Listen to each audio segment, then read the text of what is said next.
Yo, what's up? It's Duke. I'm here at the gym. I just want to give you guys a quick word for the day. Um, I would say today is to basically, the word is mostly to celebrate your mistakes and celebrate the fails. As weird as that may sound, you want to celebrate your mistakes and the failures that you may have had, especially when it comes to this weight loss journey. Every mistake or mishap that you had, whether that's over estimating your calories or underestimating your calories that you consume for a meal, these are things that are educational points for ourselves. These aren't reasons to throw up our hands and give up. These are reasons to double down on the reason why we got started with the journey in the first place. Um, we know that this is something new, and we know that we're going to make mistakes. We know we're going to have certain mishaps. It could be unintentional, like overestimating or underestimating the amount of calories that you consume. These are unintended things that happen. You may eye out your food and think that, oh, well, this is a usual portion for this, and you go look up the nutritional facts and see that it's probably double that amount or triple that amount of calories, and a lot of people get super nervous and scared about that.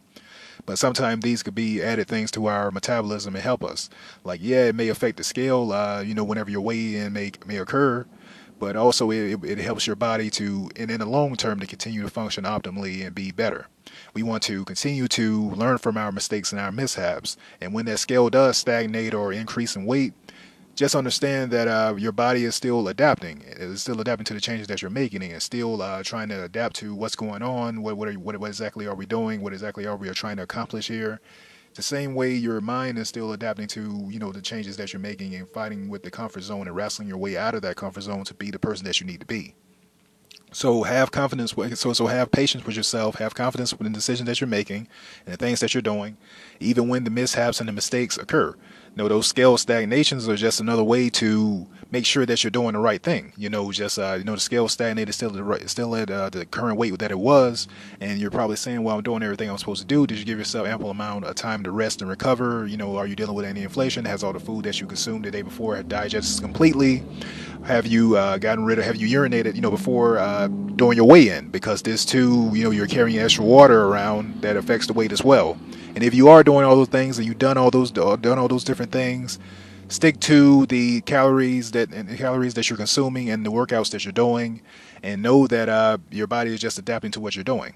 It could be nerve wracking at times when the scale stagnates, but it's just another way for you to look at reinforcing what you're doing. Stick to what you're doing, and I guarantee you the weight will go down. It will go down by more weight than you were expecting to lose that week if you're incorporating having goals for each check-in. Whether you're down, want to be down by this amount of pounds or whatever it may be.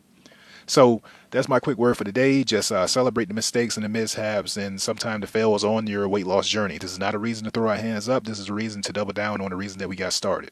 You know, this is just another way to enforce that if we overestimate or underestimate the amount of food that we're consuming, this is another reassurance for us to go and read the nutritional facts on the foods that we're consuming, and to actually, if you're using a food scale, to weigh your foods out and make sure you're consuming the right amount of grams of the food that you're consuming. And when it comes to the scale stagnated, it's just another way to reinforce that you are actually doing all the things that you're supposed to do, getting the amount of rest, make sure you're not stressed, make sure you're not inflamed from a workout or completely sore or your food's completely digested, or that you're actually doing the amount, finishing each and every workout that you partake in and give your body enough time to recover from it. So these mistakes and these mishaps can be looked at as two ways. You can see it as a failure. You can see it as a point to double down on what you're doing in your journey. Look at it as a way to double down on what you're doing. All right. Peace.